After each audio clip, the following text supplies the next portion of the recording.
Assalamualaikum warahmatullahi wabarakatuh. Selamat pagi teman-teman semuanya.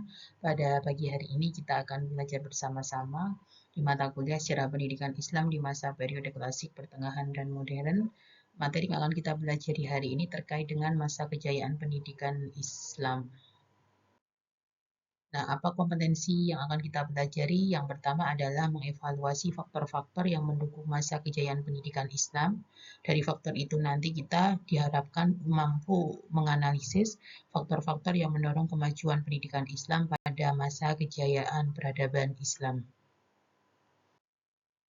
Nah, saya ada pertanyaan pemantik untuk teman-teman semuanya. Silakan dibaca deskripsi yang sudah saya tuliskan. Pertanyaannya adalah, menurut Anda, mengapa pendidikan Islam pada masa itu dapat berkembang begitu pesat? Nah, terima kasih untuk mahasiswa yang sudah menjawab. Kita akan lihat faktor-faktornya ya. Nah, apa itu masa kejayaan pendidikan Islam? Masa kejayaan pendidikan Islam adalah periode ketika pendidikan, ilmu pengetahuan, dan kebudayaan Islam berkembang sangat pesat menjadikan dunia Islam sebagai mercusuar peradaban global. Ada 4 karakteristik. Yang pertama adalah lembaga pendidikan berkembang, kedua budaya literasinya tinggi, ketiga munculnya ilmuwan muslim, dan yang keempat adanya disiplin keilmuan. Nah, faktor kemajuan pendidikan Islam itu ada 3. Yang pertama, karena adanya dukungan dari pemerintah. Ketiga, berdirinya lembaga pendidikan. Dan yang ketiga, gerakan penerjemahan buku-buku.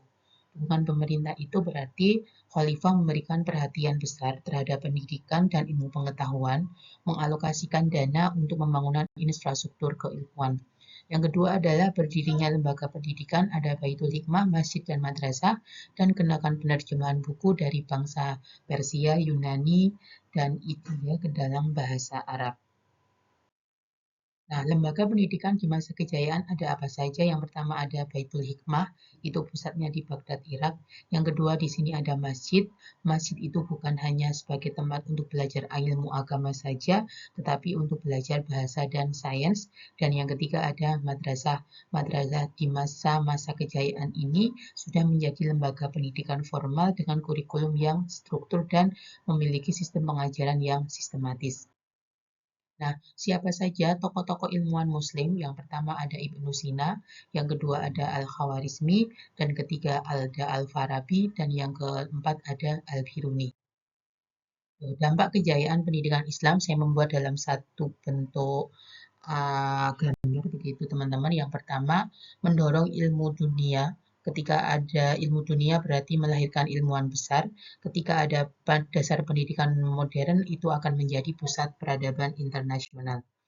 Nah, refleksi pelajaran untuk kita hari ini adalah teman-teman saya harapkan untuk semangat menuntut ilmu, tingkatkan terus literasinya, dan memiliki keterbukaan dalam hal perkembangan ilmu untuk memperkaya wawasan.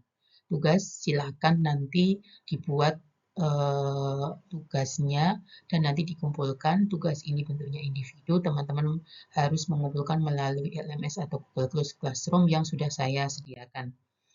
Ringkasan dan relevansi, faktor kuncinya ada di mana tadi? Ada dukungan pemerintah, lembaga pendidikan, warisan abadinya ada ilmuwan muslim, dan relevansi kini adalah semangat keilmuan Islam tetap relevan untuk pendidikan masa kini. Pesan terakhir dari saya untuk menutup perkuliahan kita hari ini adalah tuntutlah ilmu dari buayan hingga liang lahat, semangat yang menggerakkan kejayaan pendidikan Islam hingga saat ini. Masa kejayaan pendidikan Islam mengajarkan bahwa komitmen, keterbukaan, dan budaya literasi yang kuat. Cukup dari saya, semoga bermanfaat. Wassalamualaikum warahmatullahi wabarakatuh.